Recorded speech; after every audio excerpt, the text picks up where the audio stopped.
বিপ্লবের পর এখন নতুন আওয়াজ তুলতে হবে। এবারের বাংলাদেশ হবে ইসলামের বাংলাদেশ, এবারের বাংলাদেশ হবে খেলাফতের বাংলাদেশ, এবারের বাংলাদেশ হবে আল কোরআনের বাংলাদেশ। কথা বলেন ঠিক না বেঠিক?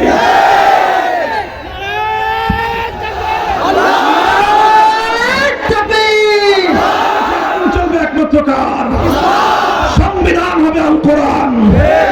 এই আহ্বান বাস্তবায়নের জন্য আমরা সকলে সম্মিলিত হই। কথা বলেন ঠিক না? এরপরে যদি কেউ আমাদের পথে বাধা হওয়ার চেষ্টা করে, আব্রাহাম লিঙ্কনের কোন উম্মত যদি মুহাম্মদ আরবি উম্মতের সামনে বাধা হয়ে দাঁড়ায়, কার্ল মার্কস, মাও সেতুং, লেনিনদের উম্মতরা যদি নবী মুহাম্মদ আরবি উম্মতের পথে বিঘ্ন সৃষ্টি করবার চেষ্টা করে, সেই বাধা উপড়ে ফেলবার জন্য যদি ঘাম দিতে হয় ঘাম, অশ্রু দিতে হয় অশ্রু, রক্ত দিতে হলে রক্ত দেওয়ার জন্য কারা প্রস্তুত থাকবা?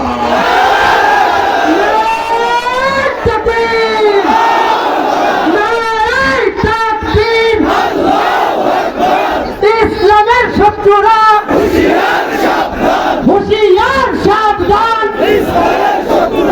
সাবিলুনা সাবিলুনা। রাজি আছেন তো ইনশাআল্লাহ? শুধু কথার কথা না, শপথ, অঙ্গীকার? কার সাথে? চিৎকার করবেন কার সাথে? আল্লাহর সাথে অঙ্গীকার করেন। আরে ভাই, জন্মেছেন কয়বার?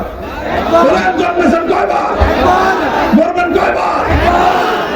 মরবো তো একবারই, এবং নির্দিষ্ট সময়ে মরবো। মৃত্যুর সময় আসার এক মুহূর্ত আগে চাইলেও মরতে পারবেন না, চাইলেও বিলম্ব করতে পারবেন না। কাজে জীবনের মৃত্যু যখন নির্ধারিত, কাজে আমার জীবন, আমার মরণ আল্লাহর জন্য উৎসর্গিত হোক।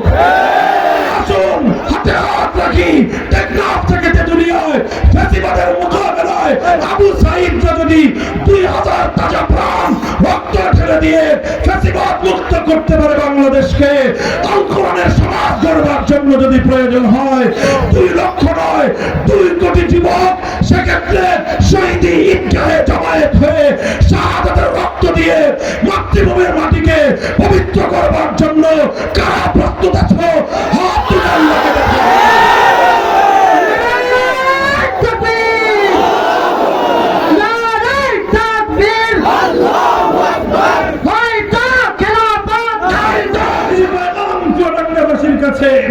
হে চুয়াডাঙ্গার মুসলিম জনসাধারণ, ইভেন আমি বলবো অন্যান্য ধর্মাবলম্বীদেরকে, নিরাপত্তা চান, শান্তি চান, সম্মান চান, ইসলাম ছাড়া পৃথিবীর কোন ধর্ম, কোন মতবাদ, কোন আদর্শ দিতে পারবে না।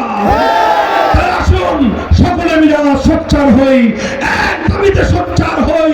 আর কোন তন্ত্র মন্ত্র দেখতে চাই না, আল কোরআনের বাংলাদেশ দেখতে চাই।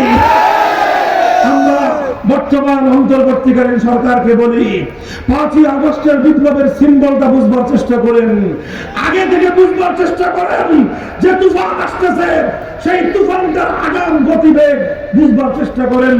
5ই আগস্টের বিপ্লবকে বুঝবার জন্য আমি বাংলাদেশের 5ই আগস্টের দুপুর বেলা আধা ঘন্টার বাংলাদেশের দিকে তাকিয়ে দেখতে বলবো সবাইকে।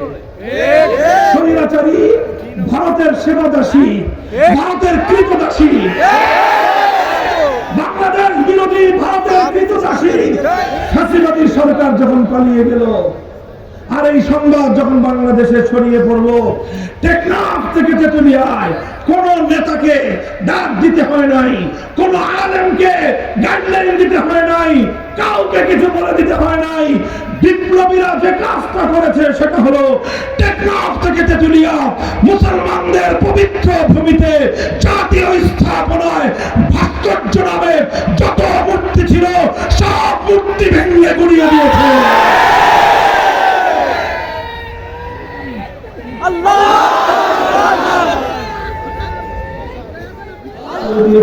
শত্রুর সঙ্গে কেমন আচরণ হবে ইসলাম বলে দিয়েছে বাংলাদেশের নাগরিক হিসেবে তোমার দেশের নাগরিক একজন মুসলিমের সঙ্গে তোমার কেমন আচরণ হবে। ইসলাম বলে দিয়েছে শত্রু রাষ্ট্র হিসেবে পার্শ্ববর্তী আধিপত্যবাদী ভারতের নাগরিকের সঙ্গে তোমার কি আচরণ হবে। ইসলাম বলে দিয়েছে ভারতের রাষ্ট্রীয় কর্তৃপক্ষের সঙ্গে তোমার কেমন আচরণ হবে। ইসলাম বলে দিয়েছে আল্লাহর কসম খেয়ে বলি মানব জীবন যেখান থেকে শুরু হয়ে যেখান পর্যন্ত গিয়ে শেষ হতে পারে প্রত্যেকটা বিষয়ের পূর্ণাঙ্গ সমাধান একমাত্র দিয়েছে আল কোরআন। হয়ে দাঁড়ায় তাদের মধ্যে যে সব অমুসলিম তা নয়, সবাই যে অমুসলিম তা নয়। অমুসলিমরা যেরকম আমাদের এই দাবির পথে অন্তরায় হয়, কিছু মুসলমান আমি তাদেরকে যে কি শব্দ দিয়ে বলবো আমার বুঝে আসে না। তাদেরকে মূর্খ মুসলমান বললে তারা মাইন্ড করতে পারেন, অজ্ঞ মুসলমান বললেও তারা কষ্ট পেতে পারেন। এই জন্য আমি একটা শব্দ প্রথমে বলি, সেটা হলো অনবহিত মুসলমান। ইসলাম সম্পর্কে তাদের জানা নাই, তারা না জানলে যদি কেউ মূর্খ বলতে চান বলতে পারেন। আমি এই সকল লোকদেরকে কষ্ট দিতে চাই না বলে আমি বললাম ইসলাম সম্পর্কে অনবহিত মুসলমান। এই অনবহিত এক শ্রেণীর মুসলমান রয়েছে, তারাও ইসলামী রাষ্ট্র ব্যবস্থার বিরুদ্ধাচারণ করে। ইসলামী রাষ্ট্র ব্যবস্থার বিরোধী শুধু হিন্দুরা নয়, ইসলামী রাষ্ট্র ব্যবস্থার বিরোধী শুধু বৌদ্ধ আর খ্রিস্টান নয়, ইসলামী রাষ্ট্র ব্যবস্থার বিরোধী আমার এবং আপনার সমাজের মধ্যে নামধারী অনেক মুসলমান রয়েছে। এরা হলো অনবহিত মুসলমান, আসলে ইসলামের নাম ধারণ করেছে কিন্তু ইসলামকে বুঝবার কোনোদিন চেষ্টা করে নাই। যদি তারা বুঝবার চেষ্টা করত তাহলে তারা তাদের এই কুফরি বিশ্বাস থেকে, তাদের এই কুফরি চিন্তাধারা থেকে তারা অবশ্যই তওবা করে খাঁটি মুসলমান হয়ে যেত। আল্লাহ পাক সকলকে তৌফিক দান করেন।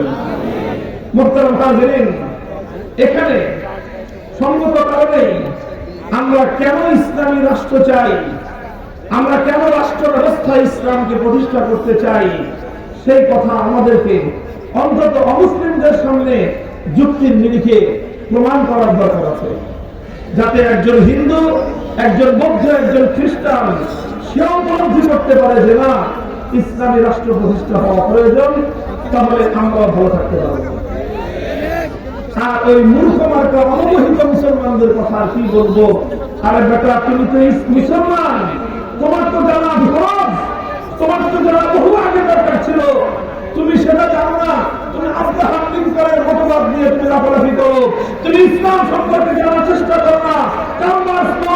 লেনিনের আদর্শ প্রতিষ্ঠার জন্য তুমি সংগ্রাম করো, জীবন দাও। তোমার মতো এরকম কুলাঙ্গার সন্তান পৃথিবীর আর কোন ধর্মাবলম্বীদের মধ্যে নাই। মুসলিম হয়ে ইসলামের বিরুদ্ধাচরণ করে কখনো তুমি আব্রাহাম লিঙ্কনের অনুসারী সাজো, কখনো তুমি লেনিনের আদর্শের অনুসারী সাজো, অথচ তোমার জন্য তো সর্বোত্তম আদর্শ ছিল তোমার নবী মুহাম্মদুর রাসূলুল্লাহ সাল্লাল্লাহু আলাইহি ওয়াসাল্লাম। কথা বলেন ঠিক না বেঠিক? হ্যাঁ, কিছুটা অবকাশ আছে অমুসলিমদের জন্য, তারা তো ইসলাম সম্পর্কে তো জানে না, জানার কোনো সুযোগ তাদের নাই, বা জানার কোনো প্রয়োজন তাদের তারা মনে না করতে পারে।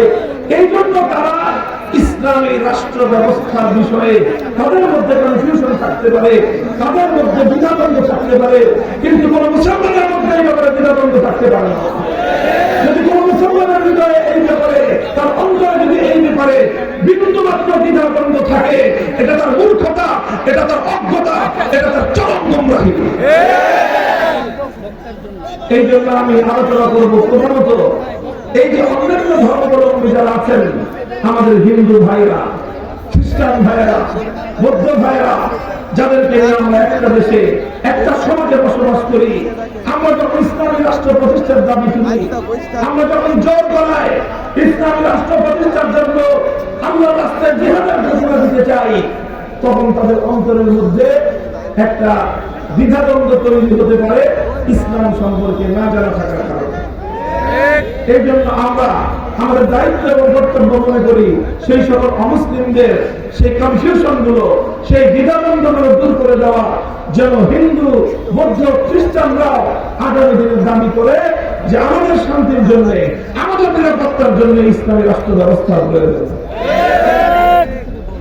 মুহতারাম হাজিরিন, মূল পয়েন্ট হলো আমরা যখন ইসলামী রাষ্ট্র প্রতিষ্ঠার দাবি করব, আমরা যখন মুসলমান হিসেবে এজ এ মুসলিম আমি এবং আপনি যখন এই আওয়াজ তুলব যে আমার সমাজে ইসলামী রাষ্ট্র প্রতিষ্ঠা করতে চাই, তখন খুব স্বাভাবিকভাবে অন্য ধর্মাবলম্বীদের মধ্যে একটা দ্বন্দ্ব এবং দ্বিধা তৈরি হতে পারে। সেই দ্বিধাটা হলো এই, মুসলমান তুমি যদি মুসলিম হিসেবে ইসলামী রাষ্ট্র প্রতিষ্ঠা করতে চাও, এটা যদি তোমার অধিকার হয়ে থাকে, তাহলে আমি হিন্দু হিসেবে আমার এই রাষ্ট্রটাকে হিন্দু রাষ্ট্র হিসেবে দাবি করার অধিকার রয়েছে। বৌদ্ধ বলবে আমি বৌদ্ধ হিসেবে বৌদ্ধ রাষ্ট্র প্রতিষ্ঠা করতে চাই। খ্রিস্টান বলবে আমি এজ এ খ্রিস্টান হিসেবে খ্রিস্ট রাষ্ট্র প্রতিষ্ঠা করতে চাই। আমাদের একটা দেশের মধ্যে যখন মুসলমান ইসলামী রাষ্ট্র প্রতিষ্ঠা করতে চাইবে, হিন্দু যখন হিন্দু রাষ্ট্র প্রতিষ্ঠা করতে চাইবে, বৌদ্ধ যখন বৌদ্ধ রাষ্ট্র প্রতিষ্ঠা করতে চাইবে, যখন খ্রিস্টান যখন খ্রিস্ট রাজ্য প্রতিষ্ঠা করতে চাইবে, তখন এটা একটা সংঘাত আর একটা বিধাত, একটা সংঘাত এবং একটা লড়াই, একটা বিশৃঙ্খলা দেখা দেবে। এই গতিরা না কথা বলেন, এরকম একটা দ্বিধা, একটা সংশয় অন্য ধর্মাবলম্বীদের মনের মধ্যে আসতে পারে কি পারে না? এমনকি শুধু অন্য ধর্মাবলম্বীরা যারা ইসলাম সম্পর্কে জানে না, সেই সকল অজ্ঞ মূর্খ, তাদের মধ্যে এই দ্বিধাদ্বন্দ্ব জাগতে পারে। শুধু জাগতে পারে না, জেগে আছে, জেগে আছে। আরে কারণেই তো তখন আমরা ইসলামী রাষ্ট্র প্রতিষ্ঠার জন্য মাঠে নামি। আমাদের বিরুদ্ধে যেমন করবার জন্য হিন্দু মধ্য খ্রিস্টানরা যতটা না আসে, নামধারী মুসলমানরা আমাদের পথে বাধা হয়ে দাঁড়ায়, তারাই আমাদের পথে অন্তরায় হয়ে দাঁড়ায়, ওরাই আমাদের উপর আঘাত করে, আমাদের বুকগুলোকে বুলেটে রাখাতে ঝাপসা করে দেয়, শাহাদাতের রক্ত দিয়ে আমরা জমিনকে রঞ্জিত করে দেয়। রক্ত দিতে পারি, জীবন দিতে পারি, শাহাদাত বরণ করতে পারি, আল্লাহর জমিনে ইসলাম কায়েমের বিপ্লবের পথ থেকে সরে দাঁড়াতে পারি।